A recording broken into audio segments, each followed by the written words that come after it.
Domnul Sperietoare. Azi, Peppa și George sunt la bunicul și bunica Purcelușa.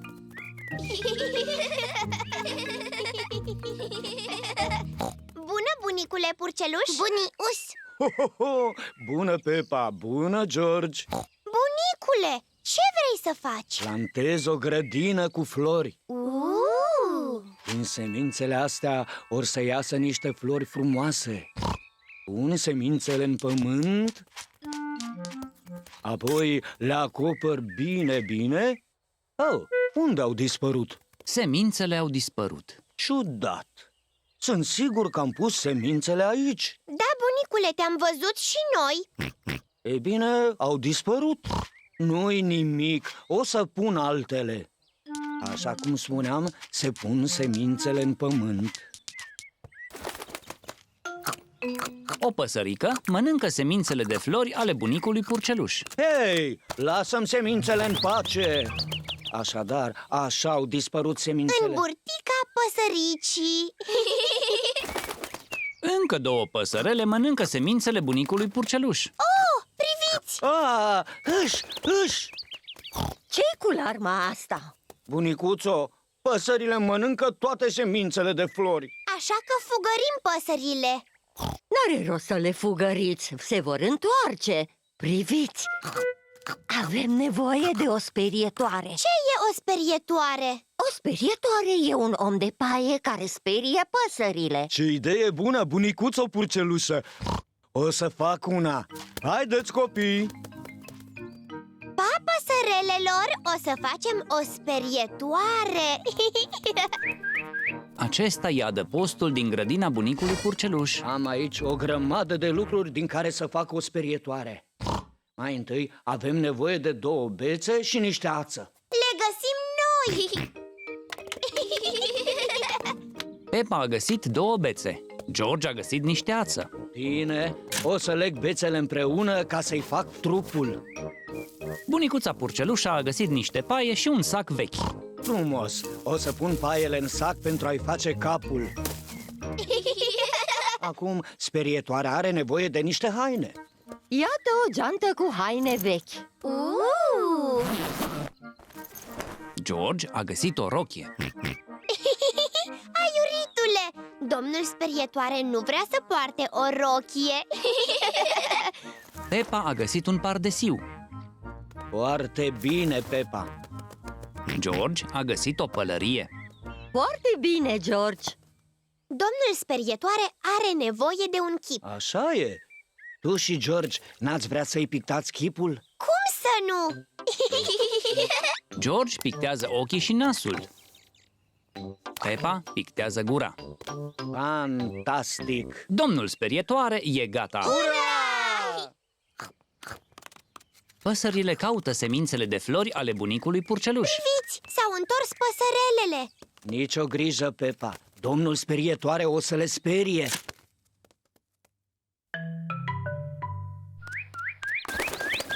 A funcționat. Domnul sperietoare a speriat păsărelele. Ura! Bine, acum semințele mele n-or să mai fie mâncate. Oh, bunicule, păsărelele par foarte triste. Da, trebuie să le fie foame. De aceea am adus sticluța. Ce e, bunico? Un alimentator pentru păsări. Bunicule, îmi dai, te rog, semințele? Luați, păsărelelor, ora prânzului. Acum păsările au mâncare. Ura! Păsărelele sunt iar fericite. Peppa e fericită că semințele bunicului nu vor fi mâncate. Dar e și mai fericită că păsărelele nu vor rămâne flămânde.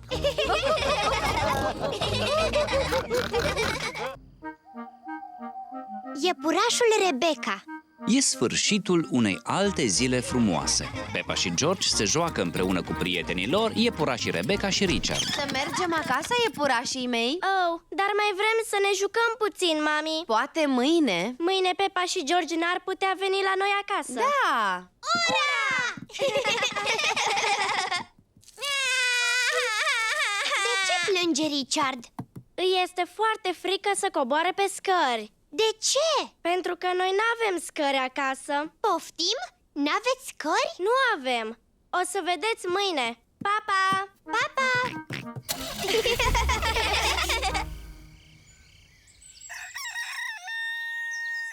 E dimineață. Peppa și George merg acasă la iepurașul Rebecca. Astăzi va conduce mami. Eu o să mă uit pe hartă. Ești sigur, purcelușule tati? Ne rătăcim mereu când tu citești harta. Nu o să ne rătăcim. Bine, toată lumea e gata? Da, mami! Atunci să plecăm! Peppa și George sunt bucuroși. N-au mai fost niciodată acasă la iepurașul Rebecca. Tati, suntem aproape? Harta indică simplu. E pe următoarea colină. Nu pot să înțeleg. Aici ar trebui să fie căsuța iepurașului Rebecca. Cred că ne-am rătăcit. Nu văd decât o grădină de morcovi. Unde ar putea fi casa iepurașului Rebecca? Bună, prieteni! Rebecca, Vrei să ne jucăm în camera mea? camera ta? Dar unde este casa ta? Peppa nu vede casa Rebeccăi. Dealul este casa noastră. Se numește Vizuină. Poftiți înăuntru. Pe curând! Pe curând! Intrați! Nu avem scări, dar avem tuneluri. Wow! Casa Rebeccăi e puțin diferită de a Pepei. Aici e camera noastră. Wow!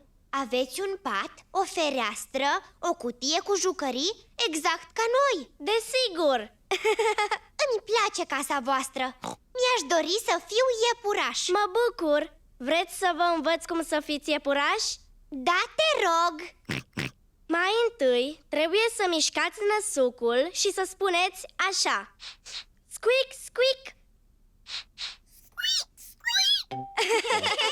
Foarte bine, iepurașele Peppa și iepurașele George. Pepei îi place să fie iepure și lui George îi place să fie iepure. Iepurilor le plac morcovii.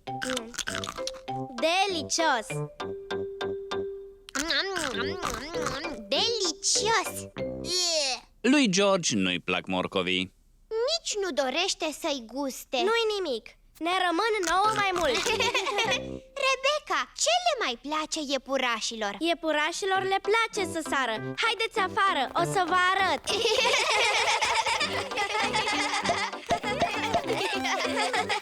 Să sărim. Squeak, squeak. Iepurașilor le place să sară. Sunteți niște iepurași pricepuți. E ora prânzului, copii! Mămica și tăticul iepuraș au pregătit prânzul. Rebecca ne-a învățat să fim iepurași. Vă va plăcea prânzul? E mâncarea noastră preferată, morcovi! Delicioși. Delicioși! George nu vrea să mănânce morcovi. Măi, să fie George, parcă erai un iepuraș! Iepurilor le plac morcovii!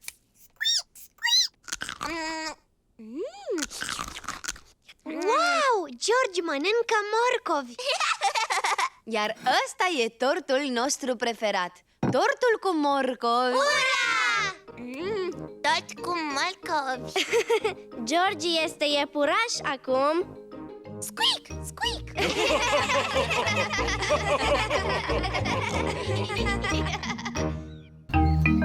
La plimbare cu bicicleta. E o zi frumoasă, senină. Peppa și George își termină micul dejun. Azi e o zi foarte bună pentru o plimbare cu bicicleta. Plimbare cu bicicleta! Ura! Pepei și lui George le place să se plimbe cu bicicleta. Peppa și-a scos bicicleta. George și-a scos tricicleta. Mami și tati și-au scos bicicleta tandem. Ce-i asta? Bicicleta noastră. Eu voi sta în față, iar mami va sta în spatele meu. Iar în spate vom pune șeile astea două pentru Peppa și George. Dar noi vrem să mergem cu bicicleta noastră. George e puțin cam mic, o să obosească repede. Dar eu sunt fetiță mare. Eu nu o să obosesc. Va fi o plimbare lungă cu bicicleta, Peppa? Ești sigură? Da, Da, tati, sunt sigură. Bine, gata familie? Da, purcelușule tati. Atunci să mergem! Ui! O să câștig! Asta nu e o cursă, Pepa, e o plimbare ușoară cu bicicleta. Da, tati, o să câștig!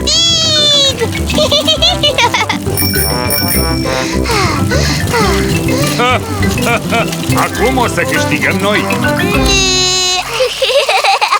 Nu-mi place cu bicicleta când urc dealul.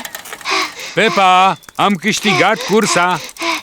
Ba nu, tati, fiindcă acum eu nu concuram, dar acum concurez. Nu mă prindeți! Ne-a stâmpărat-o! Bună, rățuștelor! Ne plimbăm cu bicicleta! Bună, rățuștelor! Uitasem cât de plăcută e plimbarea cu bicicleta. Și cât de mult detest să urc dealul ăsta. Terenul e din ce în ce mai abrupt. Nu-mi place să urc dealul pe bicicletă. Dar priviți ce priveliște! O, Doamne, cât de greu urci dealul! Mami, tu de ce nu pedalezi? Scuze, tati, admiram priveliștea. Pepa și familia ei au ajuns în vârful dealului. Toți prietenii Pepei sunt aici. Bună, Pepa! Bună! Vrem să organizăm o întrecere pe biciclete. Pepa, vrei să participi și tu? Bine, dar dacă ne vom întrece la vale. Bine! Pepa și prietenii ei vor organiza o întrecere. Sunteți gata, copii? Da! Puteți începe când o să claxonez. Așa! Pedro a pornit la drum prea devreme. Oprește-te, Pedro! Cursa nu a început încă! Scuze, domnule Purceluș. Am vrut doar să vă arăt cum sună claxonul cu care voi da startul. Scuze, Pedro, de data asta a fost vina mea. Data viitoare când voi claxona, voi puteți porni. A spus să pornim? Cred că da. Dar, Du-te, Pepa! tati, tu nu ai claxonat. Cățelul Danny e în frunte. Așteptați-mă! Am câștigat! Bravo, Pepa! Da, știu să merg cu bicicleta la vale. E timpul ca prietenii Pepei să plece acasă. Pa! E timpul să plecăm și noi, Pepa. Mami, am obosit. Urcatul și coborâtul dealurilor pe bicicletă m-a obosit. Pot să merg pe bicicleta voastră? Și unde o să stea purcelușul, tati? Pe bicicleta mea. E foarte frumoasă. Oh, bine! Îmi place bicicleta tandem. Tati, îți place bicicleta mea? Da, Pepa, e foarte frumoasă. Capitanul Tati Purceluș. Pepa și familia ei împrumută barca tatei pentru o zi.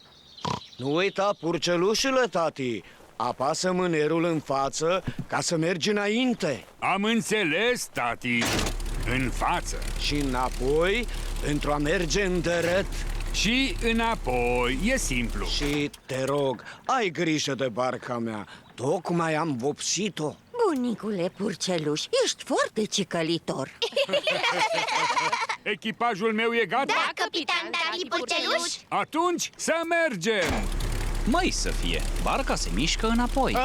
Ai grijă la pod! Cât pe ce? La revedere! La revedere! Distracție plăcută!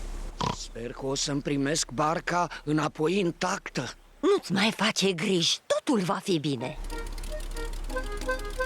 Pepa, sună din clopoțel. Am înțeles, capitane Tati. Mi-e puțin foame. Și mie. Bunicul ne-a lăsat un picnic în cambuză. Ce e aceea o cambuză? O bucătărie mică pe un vapor. Veniți după mine. Pepa și George coboară în interiorul bărcii. Wow! Ce bucătărie mică! Unde-i picnicul? După mine ar trebui să fie aici. Oh! Ăla nu-i un picnic. Atunci ar trebui să fie aici. Nici acela nu e un picnic. În bucătăria asta nu mai știi ce unde găsești. Wow! Televizor! Urcelușul tati nu găsește E picnicul. imposibil.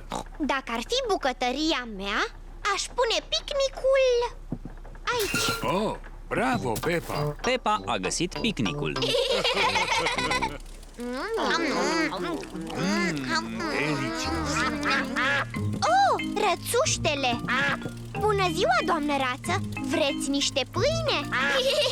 Lui George și Pepei le place să hrănească rățuștele. Atenție, trestii lungi în față. Nici o grijă! Barca va trece ușor printre ele. Ne-am împotmolit? Nu, putem da înapoi. Acum ne-am împotmolit? Da. Măi să fie, barca bunicului s-a împotmolit între trestii. O să o împing puțin și gata. Ai grijă, purcelușule, tati. Știu eu ce fac. Când spun start, pornește motorul. Am înțeles, capitan tati Purceluș. Start! Urcelușul tati a împins barca dintre trestii. Ura! Repede, tati! Sari înapoi în barcă! Măi să fie, urcelușul tati e lăsat în urmă. Înnoată mai repede, tati! Oprește motorul! Ce a spus? Oprește motorul! Tati a spus, oprește motorul! Oh! Ești bine, tati? Da, sunt bine. Dar să ne ducem acasă înainte de a avea alte aventuri. Am înțeles, capitan tati! Sunt plecați de o veșnicie. Sper că barca n-a pățit nimic. Uite, au venit! Iată-ne, Sărut tefe! mâna! Copii! Bună, copii! Eu o să parchez barca. Mașina se parchează, dar barca se leagă la chei. Dă-mi voie să-ți arăt eu. Bunicul purceluș va lega barca la chei. Secretul legării la chei e să o faci cu atenție. Atenție la pod! Poftim? În spatele tău! Ah! Oh, n-am intenționat să fac așa ceva. Bunicul și-a stricat barca. Nu contează, bunicule, te poți distra de minune reparând-o. Așa e, îmi place mult să repar lucruri. Pot să te ajut la repararea bărcii, bunicule? Bineînțeles că da, Pepa.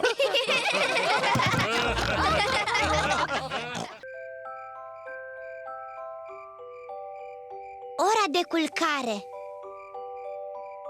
Se apropie ora de culcare. Pepa și George tocmai termină de mâncat cina. Purcelușule, tati. Oh, scuze, sunt puțin obosit. A fost o zi lungă. Mie și lui George nu ne e somn deloc. Ne putem juca în grădină? Dar se apropie ora de culcare. Ne putem juca afară doar puțin? Te rog, mami, te rog, tati. Bine. Dar trebuie să veniți când vă chemăm la băița. Nu știu de unde au atâta energie. Pepa și George mai joacă un singur joc afară înainte de culcare. Uite, George, multe bălți cu noroi. Pepa și George poartă cizmulițe. Vor sări de colo-colo în bălțile cu noroi. Pepei îi place să sară în bălțile cu noroi. Și lui George îi place să sară în bălțile cu noroi. Uite, cea mai mare baltă din lume. Ce baltă uriașă!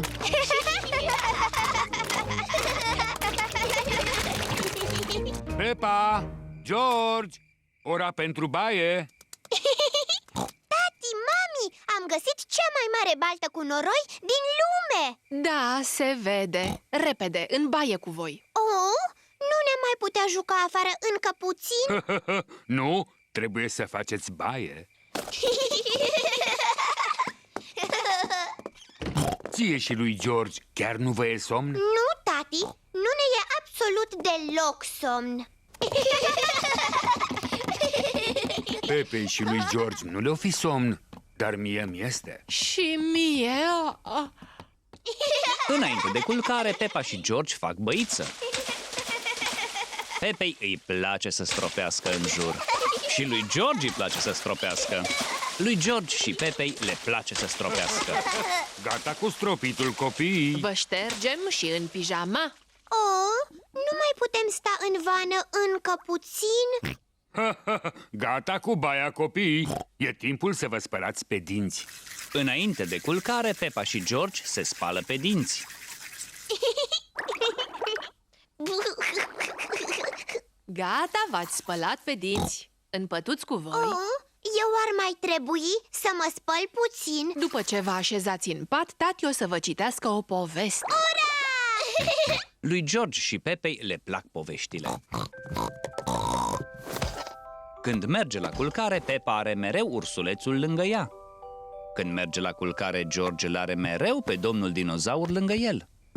Spuneți-mi, nici acum nu vă e somn? Nu, tati, avem nevoie de multe povești. Tati o să vă citească o poveste. Ce carte vrei? Maimuțica roșie. Bine, o să vă citesc Maimuțica roșie. Pepei și lui George le place povestea Maimuțica roșie. A fost odată... Scuze, tati. A fost odată ca niciodată o maimuțică roșie. Iar maimuțica asta roșie a făcut baie, s-a spălat pe dințișori, s-a dus în pătuț și a adormit buștean. Noapte bună, maimuțică roșie. Pepa și George au adormit. Noapte bună, Pepa și George. Somn ușor. Acum că Pepa și George au adormit, purcelușa mami și purcelușul tati se vor uita la televizor. Iar acum e timpul pentru uimitorul domn Cartof.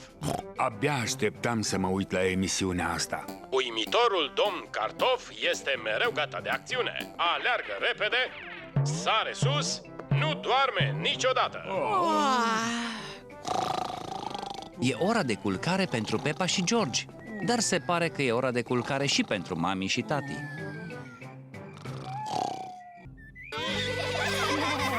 Prietenul lui George. Pepa și prietenii ei sunt pe terenul de joacă. Pepa, Suzy și Denny sunt pe carusel. Sunteți gata? Gata! Atunci, start!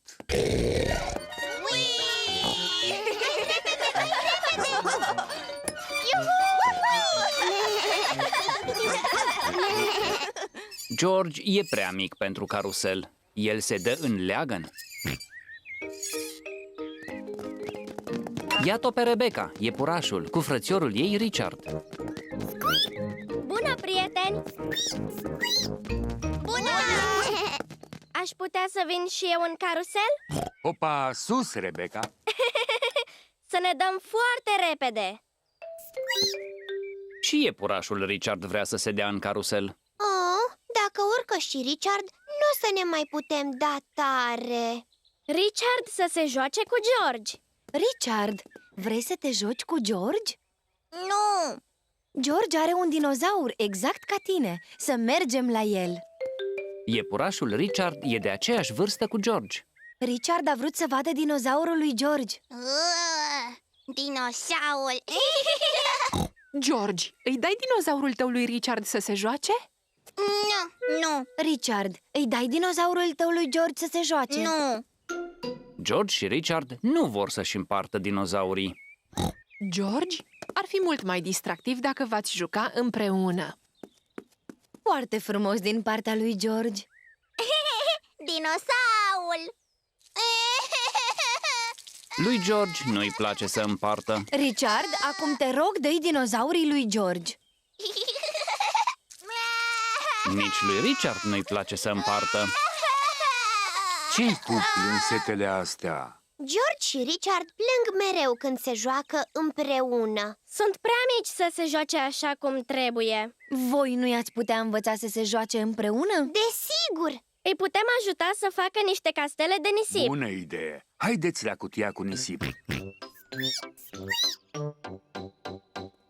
Lui George și lui Richard le place în cutia cu nisip. George, Richard, astăzi vom face niște castele de nisip. Mai întâi umplem gălețile cu nisip. Întoarcem gălețile și le batem puțin. Apoi ridicăm gălețile. Și gata! Richard a făcut un castel de nisip. Și gata! George a făcut și el un castel de nisip. Vedeți? E amuzant să vă jucați împreună.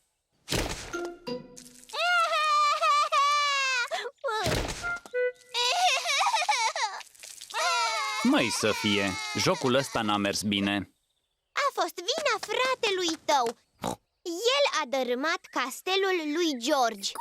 Mai întâi fratele tău a dărâmat castelul fratelui meu. Gata, voi două fetițe mari ar trebui să învățați pe Richard și pe George să se joace împreună. Așa e. Suntem fetițe mari. Iar George și Richard sunt prea mici pentru a se juca așa cum trebuie. Am o idee. George, care e lucrul tău preferat de pe terenul de joacă? Sclânșobul. Lui George îi place scrânciobul.